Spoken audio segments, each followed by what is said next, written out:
So guys, nagawa ko ng beef macaroni. Yan. Malagyan ito maluto guys. Hindi ko na pinakita yung buong pangluto ko kasi mas sinatagan.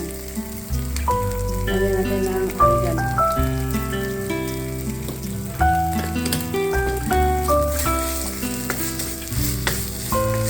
Lagyan natin yung macaroni guys.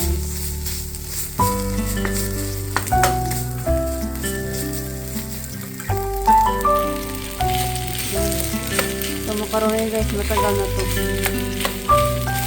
Ayan, niluto ko na rin. Yung mga ano talaga na hindi ko maluluto. Ayan.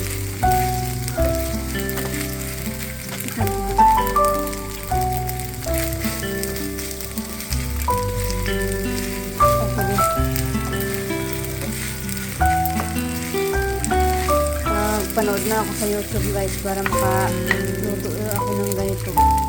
Ito na guys, luto na ako.